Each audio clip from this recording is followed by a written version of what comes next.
विधान परिषद निवडणुकीच्या एका जागेवर तिढा कायम असल्याची सूत्रांची माहिती। काल झालेल्या बैठकीमध्ये देखील एका जागेवरती तिढा कायम राहिला। मात्र शिवसेनेला हवी असलेली अजून एक जागा भाजप सध्या तरी सोडायला तयार नाहीये।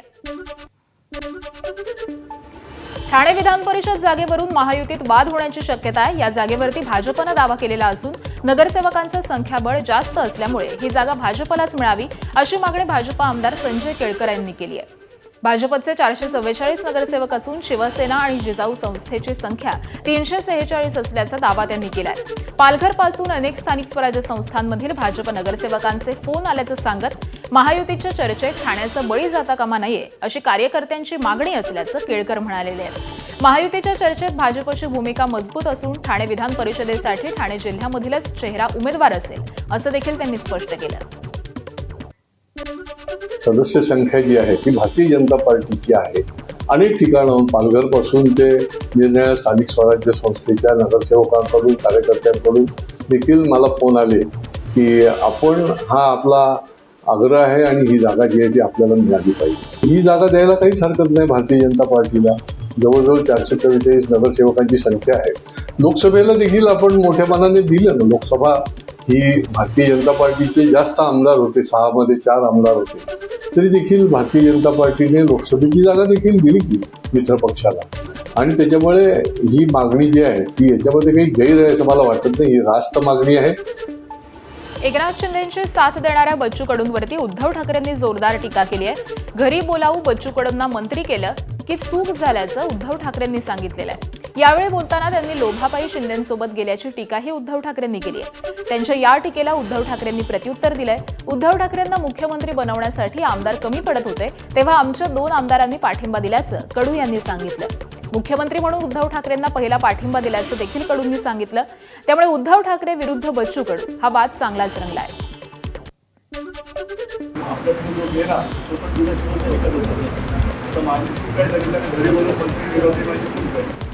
ठीक आहे, तरी जे जाऊ द्या, लढणारे माझ्यासोबत आहे। शिंदे साहेबांनी आमच्याशी कॉन्टॅक्ट केला, त्यांनी आम्हाला सांगितलं आणि माझे 2 आमदारासहित आम्ही मातोश्रीवर भेटायला गेलो।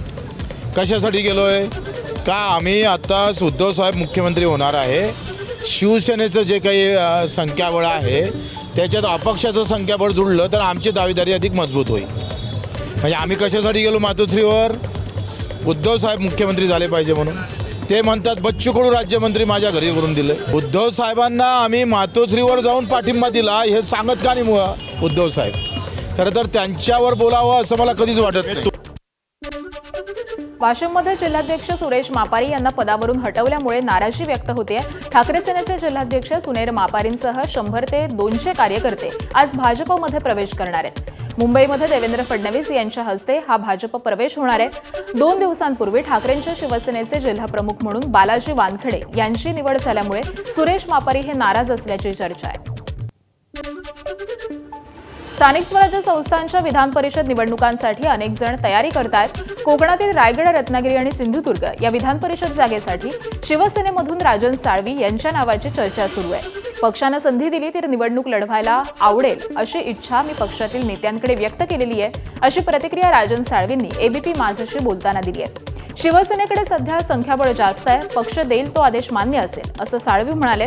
तर महायुतीतील जागा वाटपात तिन्ही पक्षाचे वरिष्ठ नेते निर्णय घेतील। काही जागा अदलाबदल देखील होऊ शकतात असं देखील साळवींनी स्पष्ट केलंय। हा मतदारसंघ आधी शिवसेनेला मिळाला पाहिजे आणि शिवसेनेला मिळाल्यानंतर गेली 40 वर्ष मी शिवसेना पक्षाचं काम करतो। त्यात नगरसेवक, नगराध्यक्ष, जिल्हा प्रमुख, आमदार, उपनेता असं राजकीय प्रवास माझा सुरू झालेला आहे। हे सर्व असणारे नगरसेवक, जिल्हा सदस्य सर्व माझ्या परिचयाचे आहेत। त्यामुळे मला पक्षाने संधी दिली तर नक्कीच मला आवडेल। अजित पवारांच्या निधनानंतर बारामतीचा पुढचा दादा कोण अशी चर्चा सुरू असतानाच आता पुतण्या रोहित पवारांनी काकाच्या पावलावरती पाऊल ठेवत दादा बनण्याच्या दिशेनं वाटचाल सुरू केल्याच्या चर्चा रंगल्यात। कर्जत जामखेडचे आमदार असलेल्या रोहित पवारांनी आता थेट बारामतीमध्ये जनता दरबार भरवण्यास सुरुवात केलेली आहे। दरम्यान मंगळवारी ते जनसामान्यांच्या समस्या जाणून घेणार आहेत। या उपक्रमाच्या माध्यमातून रोहित पवार नागरिकांच्या अडचणी सोडवत आहेत की 2029 विधानसभा निवडणुकीसाठी मोर्चे बांधणी करतायत अशी कुजबूज आता सुरू झालेली आहे। रोहित पवारांनी घेतलेला जनता दरबार महायुती आणि अजित पवार गटाच्या राजकीय अस्तित्वाला थेट आव्हान देणारा मानला जातोय.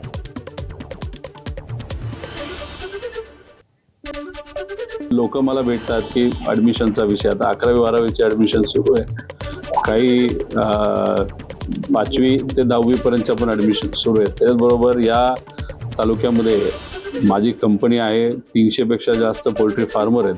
त्यामुळे जे काही लोक मला फोन करतात, भेटायचं आहे, पोल्ट्रीचा विषय, ॲडमिशनचा विषय, अजून दुसरा कुठला तरी विषय, तो मार्गी लावण्यासाठी फोनवर न बोलता मग मी कधीतरी एखाद ठिकाण देतो आणि त्या ठिकाणी येऊन, जसं इथं एका छोट्या खोलीमध्ये येऊन मी बसलेलो आहे आणि आता लोक जे येतात त्यांचे काय अडचणी असतील, जेवढे जमतील तेवढे मी प्रामाणिकपणे सोडवण्याचा प्रयत्न करतो. पंतप्रधान नरेंद्र मोदी यांच्या पंतप्रधान पदाच्या यशस्वी कारकिर्दीला येत्या 25 मे रोजी 12 वर्ष पूर्ण होणार आहेत. या पार्श्वभूमीवरती भाजप प्रदेशाध्यक्ष रवींद्र चव्हाण यांच्या पुढाकारामधून राष्ट्र निर्माणाची तपपूर्ती या विशेष अंकाची निर्मिती करण्यात आली आहे. सोमवारी मुख्यमंत्री देवेंद्र फडणवीस यांच्या हस्ते या विशेष अंकाचं प्रकाशन होणार आहे. मुंबईतील प्रभादेवी इथल्या रवींद्र नाट्य मंदिरात संध्याकाळी 5 वाजता हा प्रकाशन सोहळा पार पडणार आहे. मुख्यमंत्री देवेंद्र फडणवीसांनी वंदे भारत ट्रेनमधून प्रवास केलाय. त्यांच्या या प्रवासाचा व्हिडिओ समोर आलाय. मुख्यमंत्री फडणवीसांनी मुंबई ते शिर्डी असा वंदे भारत ट्रेननं प्रवास केलाय. पंतप्रधान मोदींच्या इंधन वाचवण्याच्या आवाहनानंतर फडणवीसांनी या ट्रेननं प्रवास केला. मुंबई ते शिर्डी असा वंदे भारत एक्सप्रेसनं प्रवास केल्यानंतर मुख्यमंत्री देवेंद्र फडणवीस यांनी शिर्डी ते नागपूर हा प्रवास समृद्धी महामार्गाने केलाय. या प्रवासादरम्यान छत्रपती संभाजीनगर इथं त्यांनी एका हॉटेलमध्ये थांबून जेवण केलं. मुख्यमंत्री हॉटेलमध्ये आल्याचं समजताच कर्मचाऱ्यांनी त्यांच्यासोबत फोटो आणि सेल्फी काढण्यासाठी गर्दी केली. फडणवीस यांनी देखील कर्मचाऱ्यांशी संवाद साधत त्यांच्यासोबत फोटो काढले. देशाचे संरक्षण मंत्री राजनाथ सिंह आज शिर्डी दौऱ्यावरती, त्यांच्या हस्ते डिफेन्स क्लस्टरचं उद्घाटन करण्यात आलं. तत्पूर्वी राजनाथ सिंह यांनी साई दरबारी जात समाधीचं दर्शन घेतलं. यावेळी मुख्यमंत्री देवेंद्र फडणवीस, जलसंपदा मंत्री राधाकृष्ण विखे पाटील, विधान परिषदेचे सभापती राम शिंदे उपस्थित होते.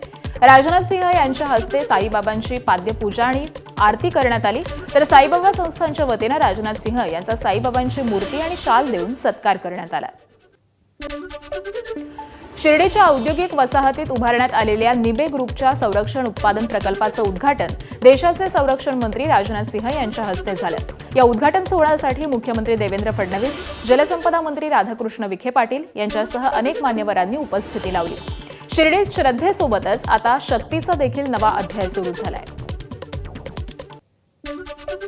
आज या ठिकाणी आपल्या सोप्या भाषेत सांगायचं झालं तर जो दारुगोळा तयार होणार आहे, जे शेल्स या ठिकाणी तयार होणार आहेत, मगाशी ते माननीय राजनाथ सिंगजींना सांगत होते की 360 दिवस लगातार आपल्याला जर एखादं युद्ध करावं लागलं आणि सीमेवर दारुगोळा लागला तर तो सगळा दारुगोळा तयार करण्याची कॅपॅसिटी आज त्यांनी तयार केलेली आहे.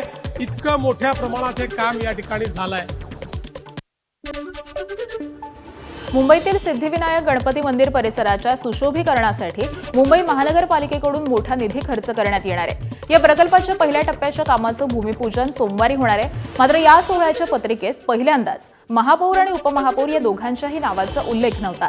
त्यानंतर आता नव्या पत्रिकेमध्ये महापौर रितू तावडे यांचं नाव छापण्यात आलं, पण उपमहापौर संजय घाडी यांना पुन्हा डावलण्यात आल्याची चर्चा रंगलेली आहे. हा भूमिपूजन सोहळा मुख्यमंत्री देवेंद्र फडणवीस, उपमुख्यमंत्री एकनाथ शिंदे आणि उपमुख्यमंत्री सुनेत्रा पवार यांच्या हस्ते होणार आहे.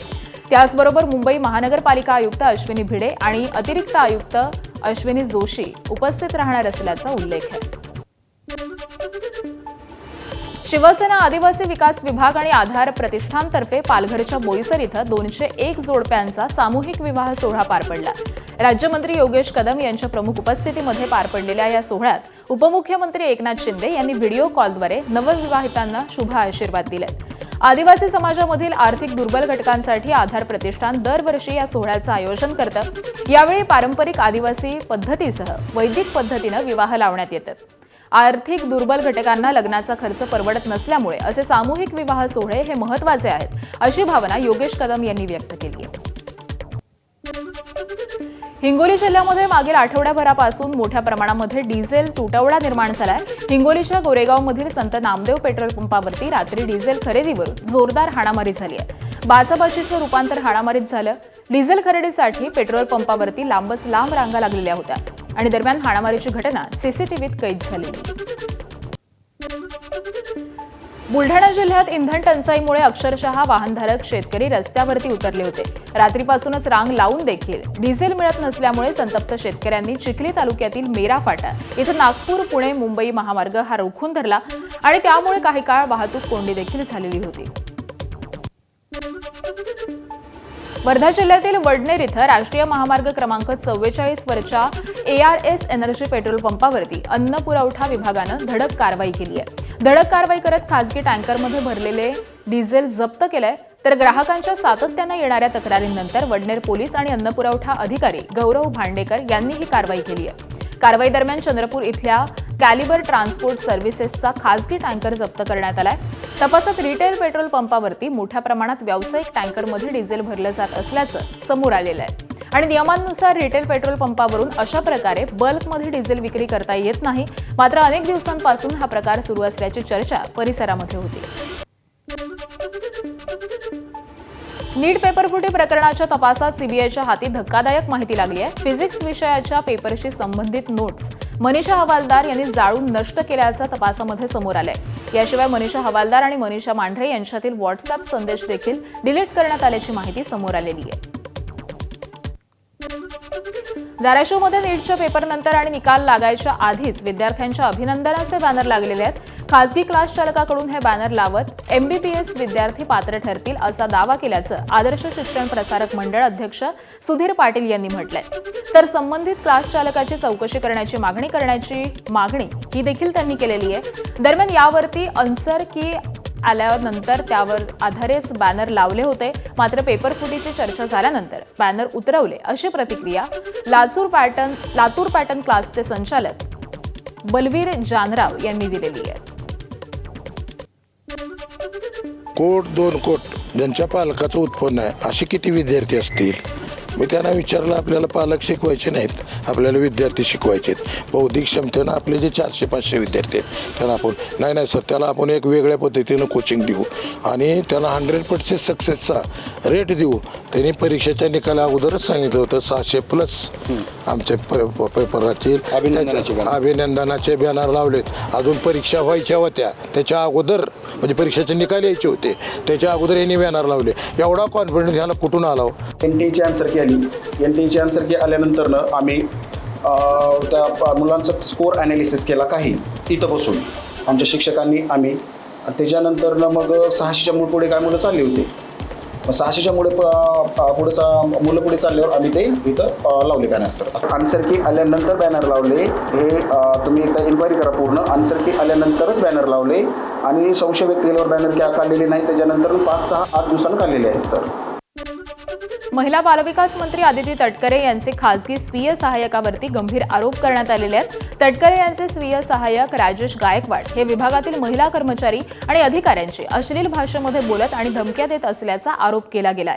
जळगाव महिला बालकल्याण विकास अधिकारी रफिक तडवी यांनी हे आरोप केलेले आहेत. राजेश गायकवाड यांना पदावरून हटवण्यात यावं अशी मागणी करणारं निवेदन देखील मुख्यमंत्र्यांना देण्यात आलेलं आहे. दरम्यान हे सगळेच आरोप राजेश गायकवाडांनी फेटाळलेत. हे सगळे आरोप तथ्यहीन असून वैयक्तिक हितसंबंध दुखावल्यामुळे हे आरोप केल्याचं राजेश गायकवाड यांनी स्पष्ट केलंय. आळंदीमध्ये माऊलींच्या दानपेटीवरती सेवेकऱ्यानंच डल्ला मारल्याचा धक्कादायक प्रकार समोर आलाय. विशाल वारुळे नावाच्या सेवेकऱ्याच्या घरात 4.25 लाख रुपये सापडलेत. सीसीटीव्ही फुटेजमधून हे सगळं प्रकरण समोर आलंय. दानपेटीत रक्कम जमा करताना विशाल हातचलाखी करायचा आणि एका पिशवीमध्ये नोटा भरायचा. गेल्या 3 महिन्यांपासून त्याचा हा उद्योग सुरू होता असा अंदाज वर्तवण्यात येतोय. तर मंदिरातील हार घरी घेऊन जाण्याच्या बहाण्यानं विशाल हा रोकड घरी न्यायचा आणि आता ते उघड झालेलं आहे. धक्कादायक बाब म्हणजे विशालला देवस्थाननं कामावरती ठेवलेलं नव्हतं तरी देखील तो दानपेटीतील रक्कम जमा करत होता. सेवा देण्याच्या बहाण्यानं तो आधी भोजनालयात आला आणि मग दानपेट्या उघडून रक्कम जमा करू लागला. पण देवस्थानला याबाबत कल्पना नव्हती. आर्थिक गोष्टी हाताळण्यासाठी देवस्थाननं विश्वासातील व्यक्तींची नेमणूक का केली नाही असे अनेक सवाल आता उपस्थित होत आहेत.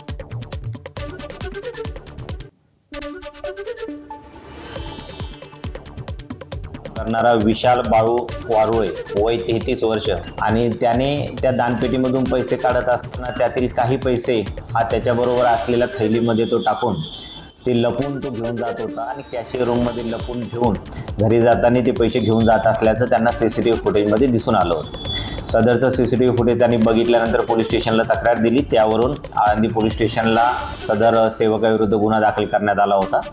काल रात्री आम्ही त्याला गुन्ह्यामध्ये अटक करून त्याचा पुढील तपास चालू आहे.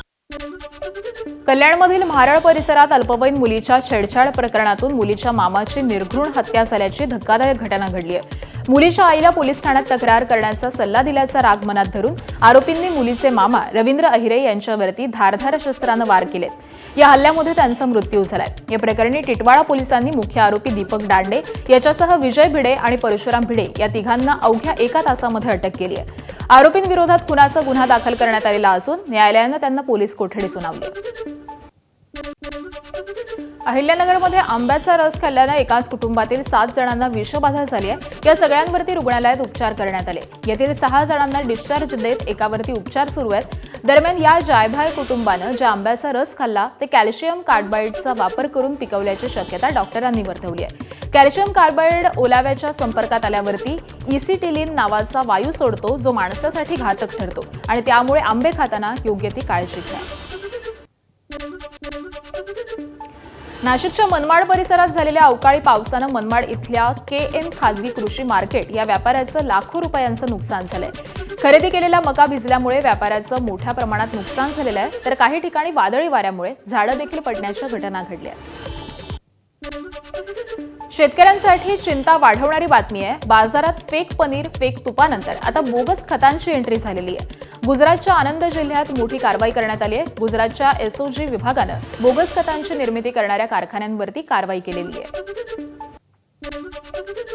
नवी मुंबई आणि डोंबिवली मानपाडा पोलिसांनी मिळून डोंबिवलीतील पलावात कोम्बिंग ऑपरेशन केलं. कोम्बिंग ऑपरेशन करत नायजेरियन ड्रग्ज तस्कराविरोधात कारवाई करण्यात आली आहे. कोणी पलावा इथून साधारण 24 नायजेरियना ताब्यात घेण्यात आलेलं असून 4 जण हे अल्पवयीन आहेत. तर या हाय प्रोफाईल सोसायटीमध्ये नायजेरियनच्या वास्तव्यामुळे परिसरामध्ये खळबळ उडालेली होती.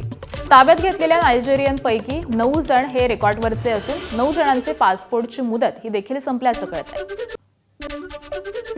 नाशिकच्या येवला तालुक्यामधील बोगटे शिवारामध्ये वादळी वाऱ्यासह पाऊस झाल्यामुळे शेतीचं मोठं नुकसान झालंय. बापूसाहेब दाभाडे या शेतकऱ्याची 2 एकरावरील केळीची बाग पूर्णपणे उद्ध्वस्त झालेली आहे. पावसामुळे शेतकऱ्याचं लाखो रुपयांचं नुकसान झालंय. व्यापाऱ्यांनी सौदा सुद्धा केला होता. सौदा केल्यानंतर ते आता वादळी वाऱ्याने जे नुकसान झालंय त्यांनी ते पाहिलं की मातीमध्ये घड गेले. तर आता याला ते नाही म्हणून सांगितलं त्यांनी. आणि आता आम्हाला हे सुचत नाही आहे की आता हे करायचं काय, याला कोणी नेणार नाही. नागपूरच्या गोरेवाडा इथल्या सबीना सोसायटीतील बांधकाम साईटवरती 2 मजुरांमध्ये वाद झाला. या किरकोळ वादातून जीवघेणा हल्ला झाल्याची घटना समोर आली आहे. कपडे चोरल्याचा आरोप केल्याच्या रागातून एका मजुरानं सहकार्यावरती लाकडी बल्लीनं हल्ला केला आणि यामध्ये मजूर गंभीर जखमी झालेला असून त्याच्यावरती मेयो रुग्णालयामध्ये उपचार सुरू आहेत. घटनेची माहिती मिळताच मानकापूर पोलिसांनी घटनास्थळी धाव घेत आरोपीविरोधात गुन्हा दाखल केलेला असून पुढील तपास सुरू आहे. दोघांमध्ये वादावादी होऊन आरोपीने जखमीला लाकडी बल्ली डोक्यावर मारून जखमी केलेला आहे. घटनेची माहिती मिळाल्यानंतर तात्काळ पोलीस टीम आणि आम्ही त्या ठिकाणी पोहोचलो.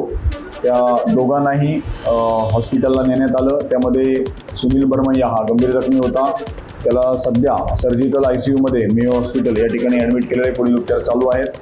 यामध्ये जो ठेकेदार आहे प्रदीप लांजेवार त्यांनी याबाबत घटनेची तक्रार पोलिसांकडे दिलेली असून आरोपीविरुद्ध कलम 109 म्हणजेच जुना IPC 307 प्रमाणे गुन्हा दाखल करण्यात आलेला आहे. हिंगोली जिल्ह्यामध्ये मान्सूनपूर्व पावसानं हजेरी लावली आहे. औंढा नागनाथ तालुक्यामधील काही भागात जोरदार पाऊस झाला. गेल्या काही दिवसापासून हिंगोलीतील तापमानामध्ये प्रचंड वाढ झालेली होती. उष्णतेमुळे हैराण झालेल्या हिंगोलीकरांना पावसामुळे दिलासा मिळालाय. सांगलीच्या मिरजेत 35 वर्षीय अरविंद कुंभार यांचा मृत्यू झालाय. पाठीत दुखत असल्यामुळे त्यांच्या कुटुंबियांनी 108 नंबरवरून रुग्णवाहिका बोलावली. अरविंद यांना तात्काळ रुग्णालयात नेण्यात आलं, मात्र तिथं पोहोचण्यापूर्वीच त्यांचा मृत्यू झाल्याचं डॉक्टरांनी सांगितलंय.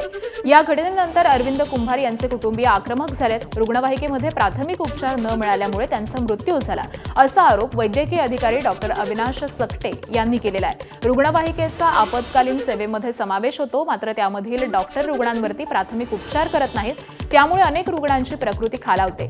या गंभीर प्रश्नाकडे प्रशासनानं लक्ष द्यावं अशी मागणी होती. हा पेशंट क्रॉनिक अल्कोहोलिक आहे आणि याच्यामध्ये हायपोग्लायसेमियाचं प्रमाण जास्त असतं सर. तर यांना जर समजा टाईमवर ग्लुकोज हे गोष्टी दिल्या तर हे वाचून येतात. यांना जर समजा ते केलं असतं तर तो पेशंट जिवंत अवस्थेमध्ये आला असता सर. त्यांना तो प्राथमिक उपचार न भेटल्यामुळे पेशंट इथं मृत अवस्थेत आलाय सर आमच्याकडे.